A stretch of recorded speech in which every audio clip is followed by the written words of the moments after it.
to sort of conclude our discussion that we've been talking about for the last week, maybe week and a half. So first of all, I want to read for you the Rambam in chapter 4 of the laws of prayer. The Rambam says that all those that are ritually impure need to wash their hands alone, like just like those that are not ritually impure, just like pure, and they daven. So all you need to do is wash your hands. And even though an impure person it's possible for him to go to mikvah and get rid of his tumah, it doesn't prevent him from praying. That's what the Rambam says. And I already explained, the Rambam is quoting what he wrote in the laws of Kriya Shema, that he already explained there, and also in chapter 4 of the laws of Shema, that he mentions over there that anyone who's tamei recites Shema, makes the Brochos before and after, and even if they're tamei, even if they could get out of their tumah.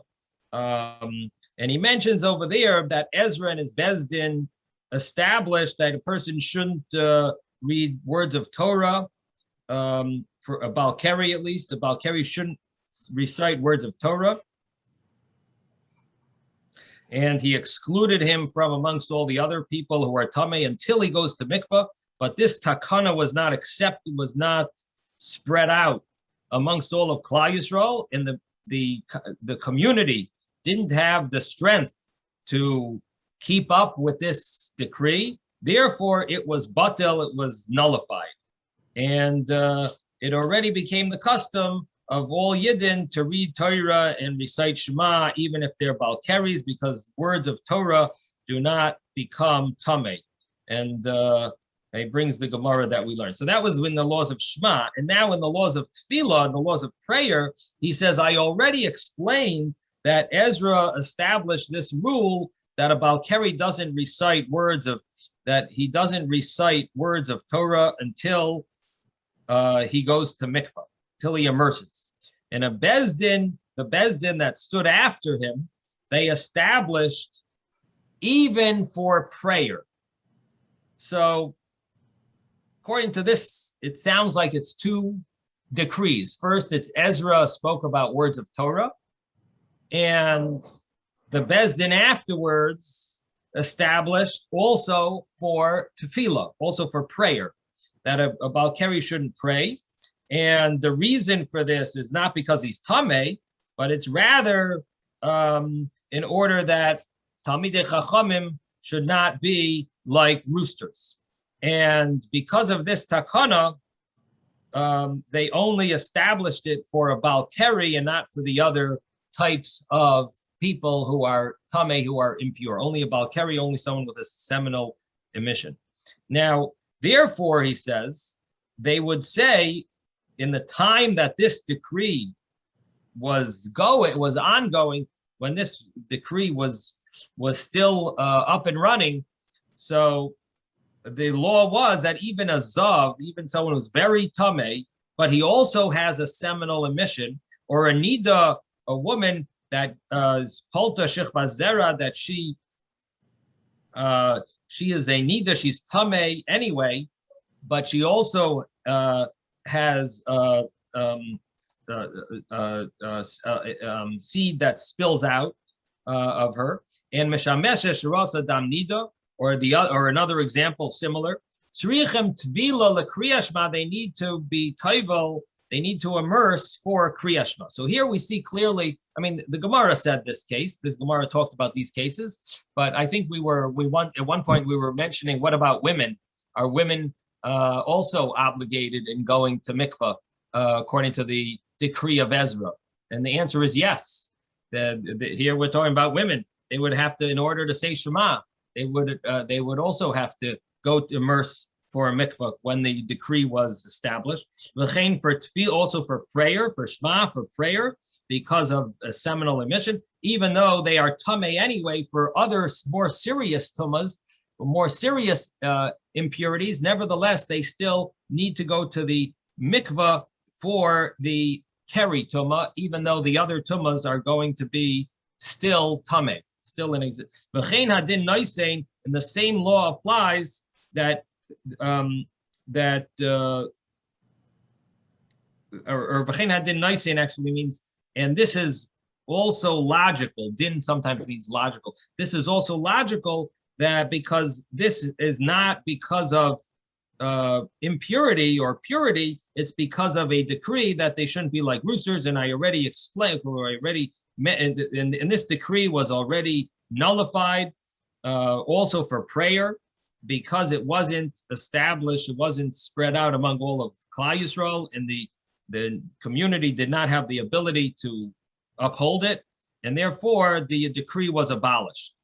Minhag Pasha, then he continues, he says there's a widespread custom in Shinar, and which is Babylon, and Uvesfarad in Spain, that a Balkari does not daven until he washes his whole body with water. And the reason for it is he koin likras alekecha Yisrael, a person should prepare himself to meet Hashem, to meet the God of Israel.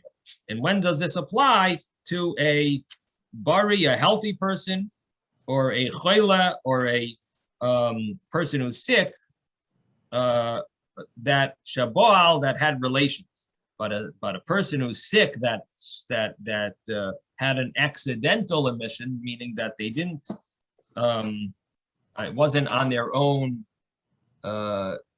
accord that they became impure. So the law is putter. So the custom was that they were putter, they were exempt from washing, and there's no minhag. And also a zav that sees keri and a nida, ein bahen minhag. They don't have a minhag, rather they just wipe themselves to be clean from the semen, and they are able to daven. And so that is the Rambam in the laws of tefillah.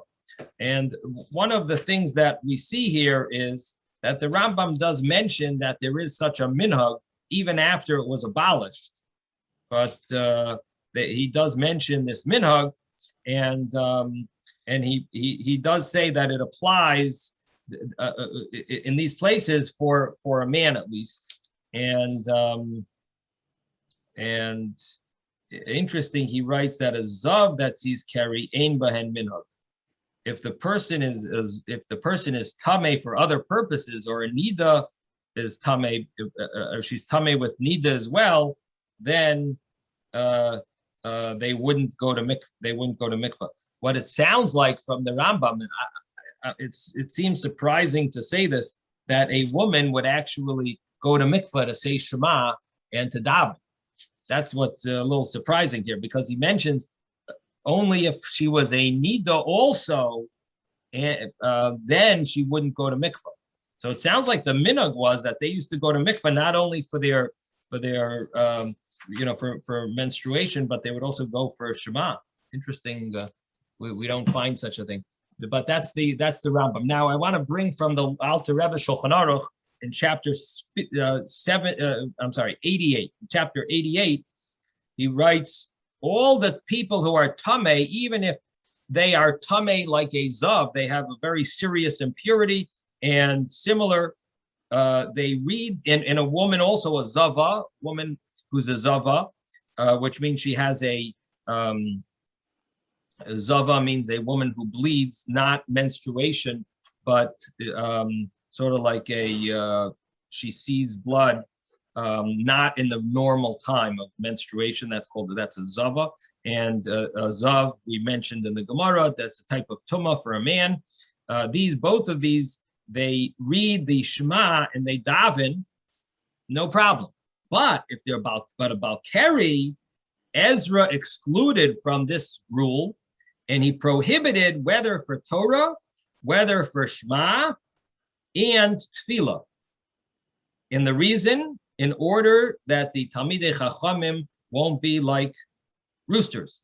And this takana was not spread out amongst the majority of Klal Yisrael, and afterwards it became abolished completely because of Bittul Torah and Bittul Pirya V'Rivya. It became abolished because it would stop people from learning Torah because they had to wait till they went to a mikvah. It also stopped them from having children because it was a headache. They would have to go to mikvah afterwards if they, if they were going to be with their wife. So it ended up people had less children, and therefore the decree was abolished, and they established the midu hadavar aladin. They went back and put it on the regular letter of the law that even a Baal Keri is allowed to study Torah, say Shema, pray without mikvah and without washing in 9 kabin. And even in the time when they did establish this law, they only established it for a healthy person who had relations, but a weak person that saw Keri against his will, he's totally exempt.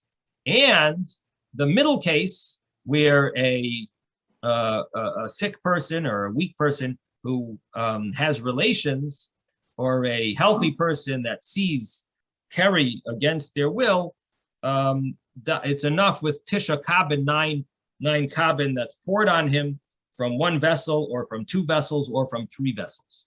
But 4 vessels doesn't combine, and you need the second vessel to be poured before the first one stops, and the same thing as the third has to pour before the second vessel stops. And the 9 Kabin, this amount of water, it's only purifies if it's being poured, not if a person immerses in it.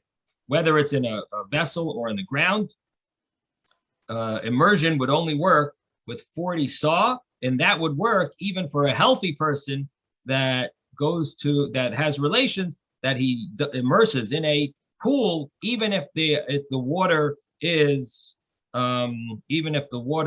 drawn from a vessel. So it's not a kosher mikvah, but it would be okay if a man would go to a mikvah, which is like a swimming pool. And I believe that would be as long as the filter is not on and it's not moving. So it sounds like that's 100% fine, even preferably a pool. The shower would not be 100% fine because that's only for someone who's weak. Yes, Ezra. You're muted. Could you remind me again why the number 9 was used and not 10? Yeah. 9 kavin was a certain measurement that we said equals approximately 12.5 liters.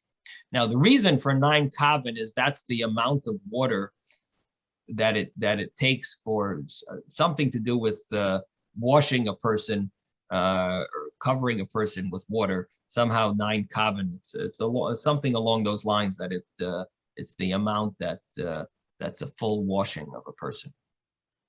I don't remember exactly how it's worded exactly, but it's something along those lines. Okay, thank you.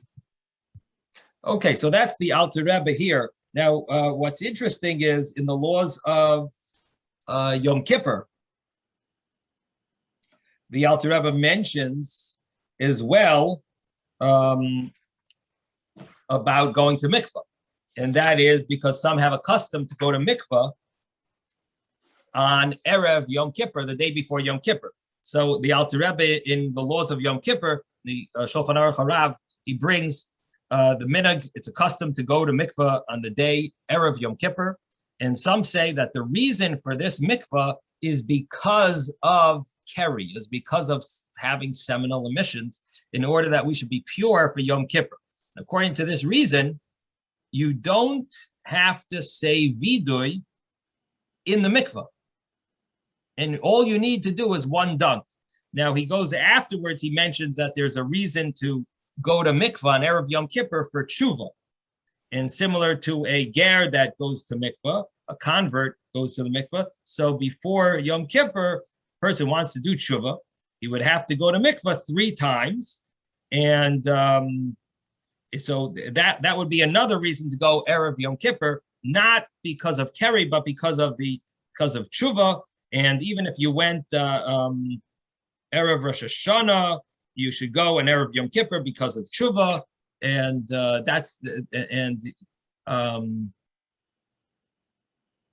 but here he says there's one of the reasons to go Erev Yom Kippur would be because of Keri. And if you're going because of Keri, you don't have to dunk 3 times, you dunk 1 time. And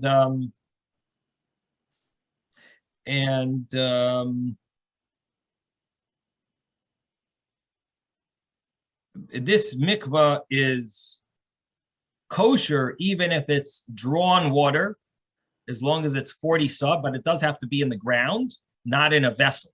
So that clarifies one thing that we were talking about in the Gemara yesterday, if it could be in the vessel or only in the ground. So he says it should be only in the ground, but it doesn't have to be a kosher mikvah. So it could be like a swimming pool. And a person who's mitzta'er, and this is what's interesting, person who's in pain, uncomfortable, in immersing in a mikvah, he could pour on himself 9 kabin of water. So what it sounds like is the concept that we're learning here in the Gemara about choyle, which the Gemara seems to talking about scholars, Torah scholars. The main point is that they're either uncomfortable or we understood it more as being weak. But here the Alter Rebbe in the laws of Yom Kippur seems to clarify that it means if you're mitzta'er, you're in pain, you're uncomfortable. To go to a immerse in a mikvah, you could pour on yourself 9 of the kavs of water, and from 3 vessels.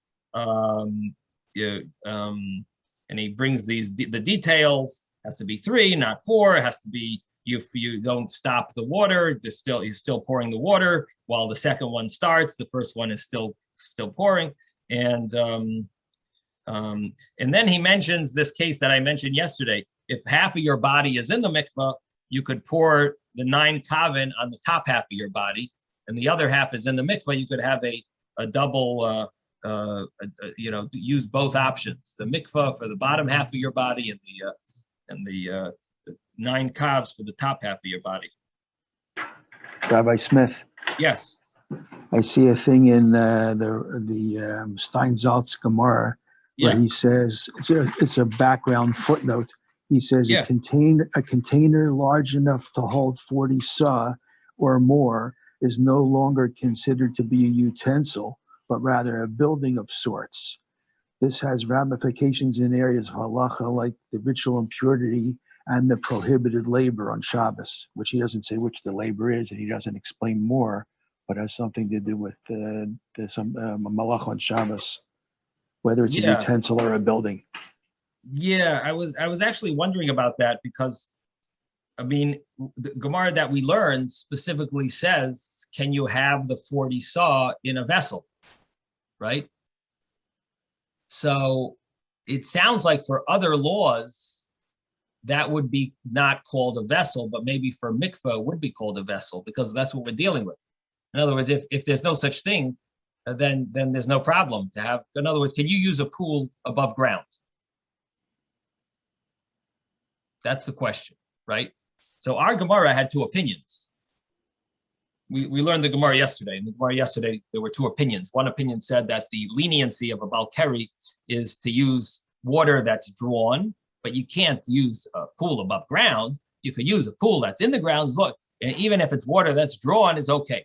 That was one opinion. The other opinion was that you could even use a pool above ground. Now, if a pool above ground is considered attached to the ground, it's not a vessel. If it's not considered a vessel, then why shouldn't you be able to use it? So that I was wondering about that yesterday. So what does the Steinsaltz conclude? So does he explain the other opinion then? And the Alter Rebbe seems to also say this, that it has to be in the ground. If it's above the ground, it's not going to be okay. And I assume because that's considered loy b'kli, can't be in a vessel. And so it sounds like if it's above ground, that's called a vessel. Yeah, I think that's what it says. I mean, that's what it sounds like. He doesn't go into the background. he's just telling you when he says 40 saw, he tells you the amount that is, which is the minimum amount for a mikveh. And then he says, like I said, a container that's large enough to hold 40 saw or more is no longer considered a utensil, as if to say 39, it would still be in the category of a utensil and not whereas 40 or more is in the category of a building. And this has ramifications in halacha, connected to tuma, ritual impurity, and prohibited labor on Shabbos. But he doesn't. After that, he just goes into how much is the measurement of 40 saw according to the different opinions. He doesn't explain. Maybe the art scroll has more details on the explanation of that. Right. Well, he doesn't explain. Right. It could be. I don't know. Yeah, I don't know. I didn't look at the art scroll. But okay, I'll have to take a look and see. How that works. If it's more than 40 saw, and it's not called a vessel, so then why is it prohibited? Why is it not acceptable? Why isn't it acceptable if it's more than 40? So I have to take a look. But he doesn't even give you an indication of what the malacha that he's talking about. Like, give us a hint of what the malacha is. No. Forget about the malacha. Forget about the laws of Shabbos. Let's just try to figure out the laws of mikvah, which is what we're talking about. Why shouldn't it be acceptable as a mikvah if it's not called a vessel? In other words, if the whole problem is it's a vessel, so then why shouldn't it be okay if it's above ground and it obviously holds 40 saw, because that's what makes it acceptable. I was thinking if you know the malacha, you could work your way backwards and get the answer to the first question. Right, maybe, I don't know. Anyway, we'll have to take a look after. So let's jump. We don't have much. Oh boy, it's only okay. Let's start the Mishnah. The Mishnah, we're on page 22b, bottom of the page. We're about let's see, 10 lines up from the bottom of the page. Or if you want to go by the wide lines, it's the second widest line. It starts with Masnisen. The Mishnah says, somewhat of a new topic. If a person is in the middle of davening and he remembers the Nizkar Shehu Balkari, he remembers he's a Balkari. We actually learned this actual statement once before. He remembers that he's a Balkari. He forgot. He's in the middle of davening and he says, "Oy, I forgot to go to mikvah. I'm a Balkari." So what should he do? Lo yafsik ela yakatzer. He doesn't stop where he is, but he shortens it. He summarizes. He's in the middle of Shmona Esrei. What does he do? And this is in the time, of course, when the takana, when the decree of Ezra was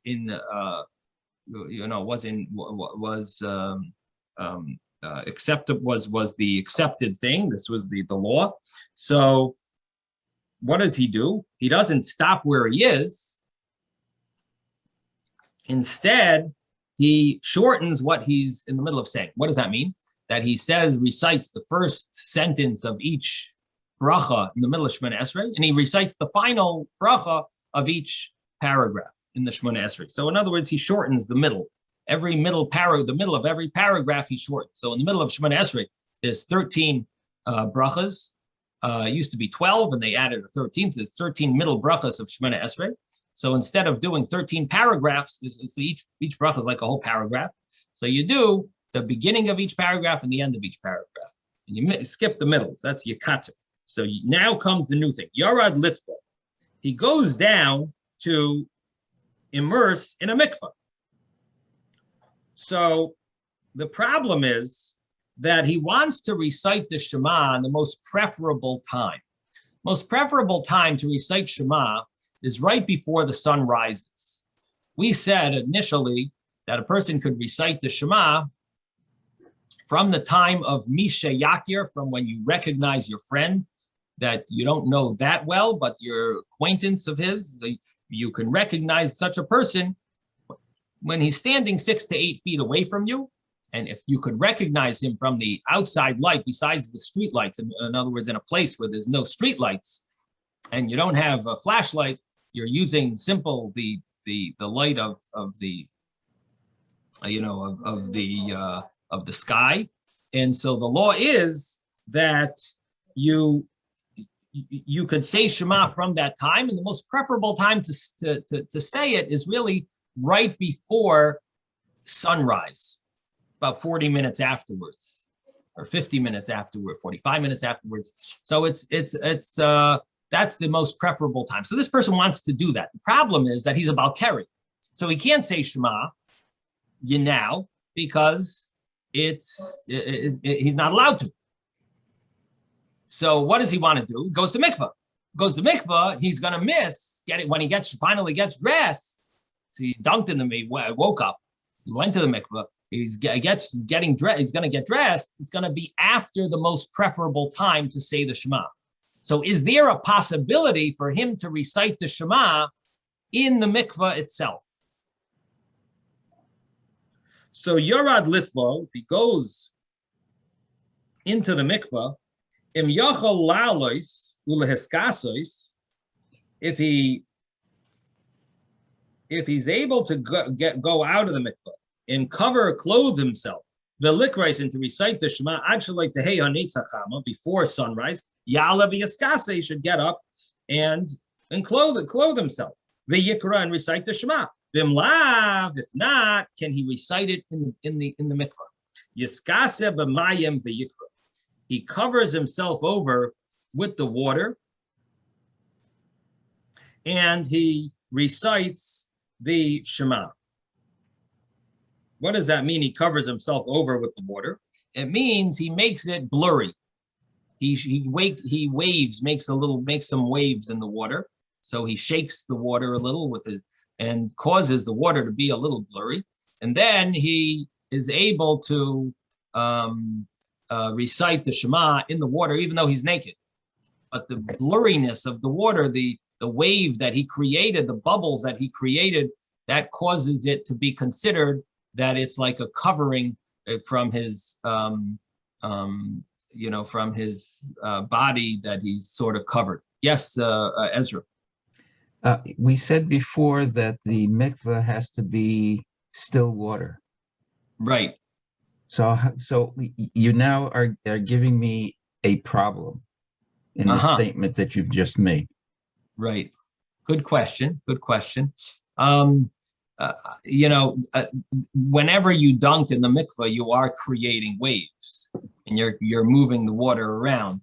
So even when we say still water, there has to be some type of explanation, a description. What does that mean? How still does it have to be? And especially because when you go to a mikvah, there's other people jumping in at the same time.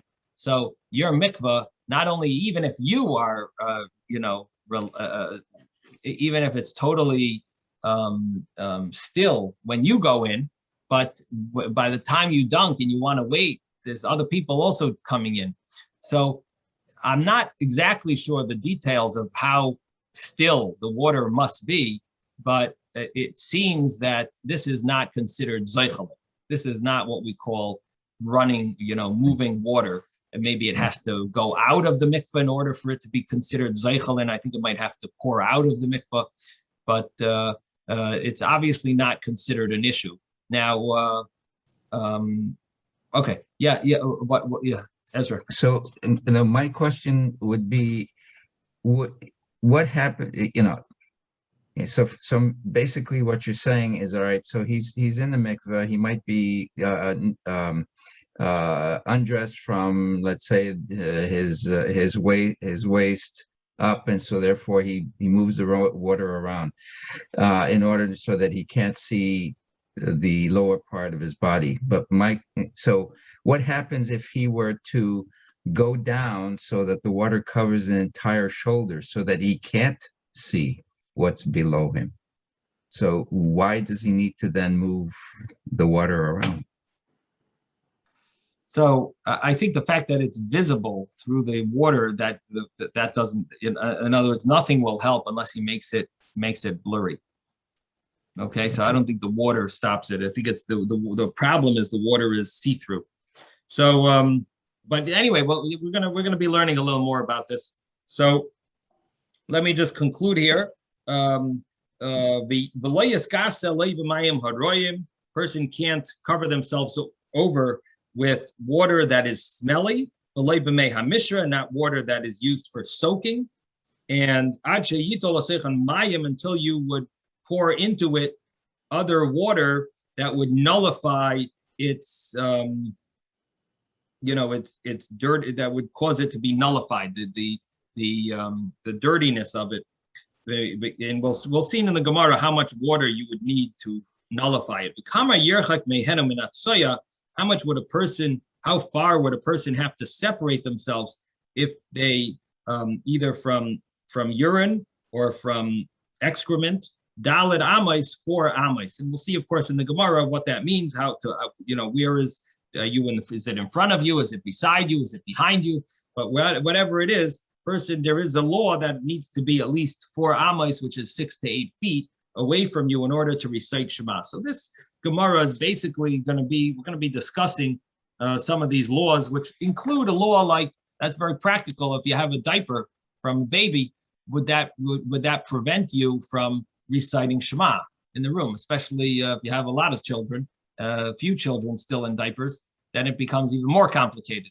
So, so these are some of the laws that and the question would be, is a person allowed to daven in the first place? Are they supposed to make sure that it's clean? If you're in a place that there's often dirt, things, if it's often dirty, would you be allowed to recite the Shema there? You have to check first, and so on. And these are some of the laws of Shema, basically preparing ourselves for before we recite Shema, before we daven. So I guess that concludes today's class, and Mitzvah Hashem, see you all later on today. Thank you. Thank you, Rabbi. Thank you, Rabbi. Thank you all. Stay safe. Thank you, Rabbi. Thank you, Rabbi.